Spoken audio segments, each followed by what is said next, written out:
Salve, salve, gente boa! Eu sou o professor Euclides, essa é a Escola Teófilos, bem-vindos ao nosso canal. E este é mais um Catequese Ponto a Ponto. Hoje o ponto é o ponto 36, Deus conhecido pela luz natural da razão. E nós vamos trabalhar o primeiro ponto do conhecimento de Deus segundo a Igreja. Lembrando que estamos dentro do Catecismo da Igreja Católica, a profissão de fé, primeira sessão, eu creio, nós cremos.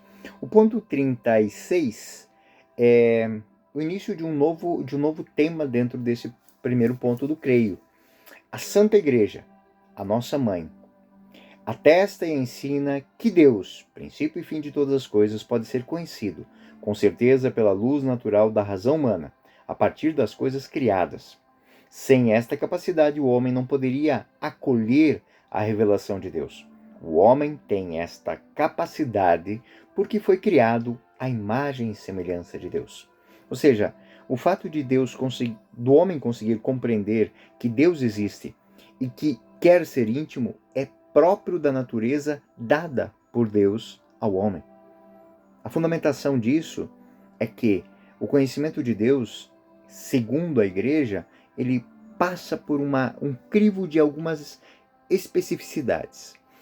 O Catecismo da Igreja Católica, no ponto 36, ele apresenta que o ensinamento da Igreja sobre a capacidade do homem conhecer a Deus ensina que Deus, sendo o princípio e fim de todas as coisas, pode ser conhecido com certeza pela luz natural da razão, a partir das coisas criadas. E essa capacidade de conhecimento natural, acessível pela observação do mundo, pela reflexão, é fundamental para que o homem possa acolher a revelação divina. E esta unidade entre fé e razão provém do fato do homem ter sido criado à imagem e semelhança de Deus. Aquele ordenador de todas as coisas visíveis também é o ordenador de todas as visíveis. Aquele criador de todas as coisas criadas, ele também sustenta, mantém, guarda essas coisas. E ampliando um pouco a razão deste ponto 36. Faz referência aqui à teologia natural, que é uma disciplina que busca o conhecimento de Deus usando da razão, da observação do mundo, sem a intervenção do sobrenatural. Contudo, lembra que isso é para crer, compreender que ele existe, mas é necessário a graça, é necessário experimentá-lo para que eu possa vir, porque sem isso o conhecimento dele é limitado.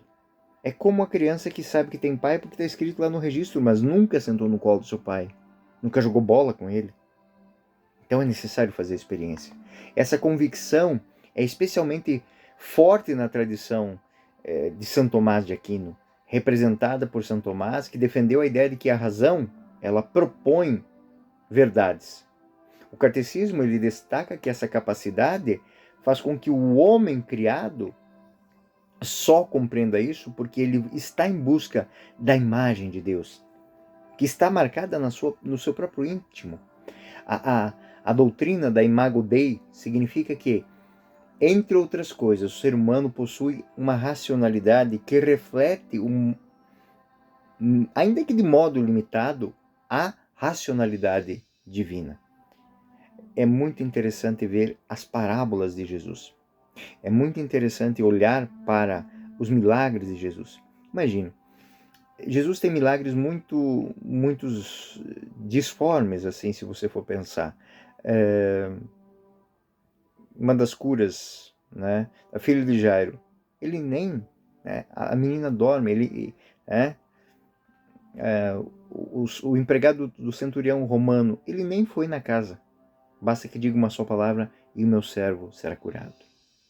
Em outros momentos, Jesus cospe no chão, faz barro, passa nos olhos, porque é necessário perceber que Ele está ali, eu estou aqui. Aquela pessoa não consegue acessar a fé se ela não fizer essa experiência. A capacidade humana, sendo uma participação da luz divina, torna possível que o homem, por meio do uso da razão, tenha acesso ao conhecimento de Deus, mesmo que antes da revelação. E é muito interessante, cenas do Evangelho. a mulher à beira do poço, né? Vai e corre, fala na cidade, ó, um homem, talvez ele seja. E a frase do final, ela é fabulosa. Não cremos por tuas palavras, mas cremos porque nós o reconhecemos, nós o ouvimos. Aquela mulher foi a razão. A experiência daqueles homens ouvindo ele falar foi a experiência da fé. Ela disse que aquele homem existia, que aquele homem podia ser o Messias. E eles foram fazer a experiência. Aqui a fé e a razão conversaram. Ela levou a possibilidade de que o Messias estava no meio. Eles foram comprovar isso através do que? Da experiência, ouvindo, fazendo experiência. Então, o conhecimento de Deus, ele é possível pela razão natural. O Antigo Testamento, o livro da sabedoria, do Eclesiástico, refletem essa grandeza de Deus a partir da contemplação do mundo natural. No Novo Testamento, São Paulo, na Epístola aos Romanos, vai argumentar que a criação revela a glória de Deus. Romanos 1:20. Desde a criação do mundo, as suas perfeições invisíveis, o seu poder eterno, a sua divindade, tornaram-se visíveis, a inteligência através das suas obras. Esse ensinamento ecoa nos padres da igreja, como Santo Agostinho, como Santo Tomás. Agostinho destaca que o conhecimento só é pleno pela revelação divina e argumenta que o desejo natural do homem por Deus está escrito no coração e impulsiona a busca, a conhecer. É como que um homem que pega um mapa e uma vez que ele tem um mapa, ele sabe o caminho. A teologia que vem após Santo Agostinho, a teologia escolástica, redefiniu, reformulou, reorganizou essas ideias. Na Suma Teológica, São Tomás ele desenvolve o conceito de que a razão pode, de fato, conduzir o conhecimento de Deus, especialmente pelas 5 vias.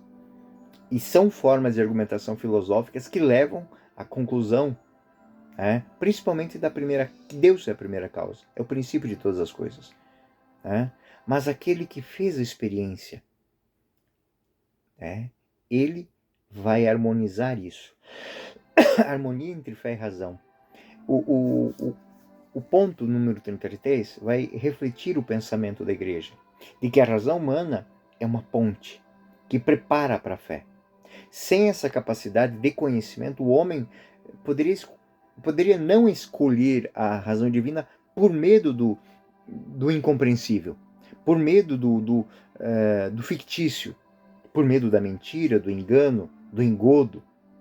E quando o homem consegue perceber que existe um prenúncio de verdade, ele se lança. E aí ele se encontra com o dom natural, que não é contrário à razão. Por outro lado, ele a eleva. A fé eleva e aperfeiçoa o entendimento que o homem já tem. Deus existe. E agora sou eu que falo contigo. Eu que estou falando contigo. A encíclica Fides Ratio do Papa João Paulo II, ela reitera esses ensinamentos, defendendo a ideia de que a busca pelo conhecimento de Deus através da é um processo necessário. Sim. Para que a fé, que está ali como dom para ser recebido, ela possa ser acolhida com muito mais ênfase, com muito mais profundidade. E que a nossa fé não se baseie em meras emoções ou superstições, que também são perigosas. Quanto crime já se fez por superstição. Mas que esta fé seja aprofundada, enraizada na verdade. A fé e a razão são como 2 asas pelas quais o espírito humano se eleva à contemplação da verdade. Fides Ratio. O homem é imagem de Deus. Essa expressão imago Dei não significa apenas que o homem reflete Deus em sua natureza e condição natural, mas também que ele está numa relação especial com o Criador. Ou seja, Deus conversa com o homem, Deus fala com o homem, Deus interage com ele. Assim, o conhecimento de Deus pela razão não é apenas um exercício intelectual, mas uma participação no mistério de vida que traz o divino até nós e insere o humano no divino. Aqui uso uma expressão eucarística de Agostinho. Contempla o que sois, recebe o que és. Olha que coisa! A experiência que o homem faz contemplar a Deus e receber Deus é a experiência que o homem vai fazer na eternidade. Ser contemplado por Deus e mergulhar totalmente nele. Habitar em Deus. E também temos que lembrar que, embora a razão humana possa levar ao conhecimento, ela é um conhecimento limitado. É como disse, a criança que sabe pelo papel do cartório que tem um pai que se chama tal, mas que nunca ouviu, nunca sentou-se com ele. Por isso a revelação é necessária. O Concílio Vaticano, ele conhece, o Concílio Vaticano I, inclusive, pela razão natural é verdadeiro, mas incompleto. A revelação divina é quem completa a razão humana e sem ela não se pode alcançar a visão de Deus. Tomás de Aquino, argumentando, ele vai sempre nessa linha. Aqui estão as 5 vias, mas não é só isso. Santo Agostinho, no De Trinitate, que é uma obra que estuda a Trindade, ou seja, a relação, o mistério de Deus, ele discute a ideia de que o homem, sendo feito em imagem de Deus, é capaz de conhecê-lo, através de uma reflexão profunda sobre a própria natureza humana e o mundo ao seu redor. A reflexão de Agostinho é extremamente bonita porque o homem consegue, através de certas semelhanças, e ele usa a visão do amante, do amado e do amor, a compreensão de que no amante, no amado e no amor está uma relação trinitária. Porque não existe amante sem amado, não existe amado sem amante, e não existe amante e amado sem amor do amante, amor, amado, amado, amor, amante. É uma relação. Da mesma maneira com que Deus também há esta lógica. O Pai, o Filho e o Espírito Santo. O Pai não é o Filho não é o Espírito não é o Pai. Porém, o Pai é Deus, o Filho é Deus e o Espírito é Deus. Esse símbolo aqui, né? Esse símbolo da Trindade fala exatamente disso. O Pai não é o Filho não é o Espírito não é o Pai. Mas o Pai é Deus, o Filho é Deus e o Espírito é Deus. A hipóstase grega. Um só Deus, 2 naturezas, 3 pessoas. Pai, Filho e Espírito Santo. Um só Deus. Esse mergulho na fé se dá por todas essas racionalidades que a razão nos dá. Como compreender este símbolo? Como entender esse sinal? Como entender as parábolas? É a razão que nos dá essa ferramenta. Essa ferramenta nos aproxima. Então, a tradição da igreja, ela nos coloca em diálogo contínuo com com esse dom. Poder reconhecê-lo, poder entendê-lo, mas acima de tudo, com a fé, poder experimentá-lo. Uma coisa é saber que Ele é Deus, outra coisa é saber que Ele é meu Pai. Uma coisa é saber que Ele é o Messias, outra coisa é saber que Ele é o meu Salvador. Uma coisa é saber que o céu é plausível, outra coisa é entrar no céu, é experimentar o céu. E não somente lá, já que na partilha com a minha vida, com a minha família, com a minha história, com a minha igreja. Gente boa? Esse foi o ponto número 36 do Catequese Ponto a Ponto. Fiquem com Deus. Eu sou o professor Euclides, essa é a Escola Teófilos. Até o próximo ponto. Fiquem com Deus.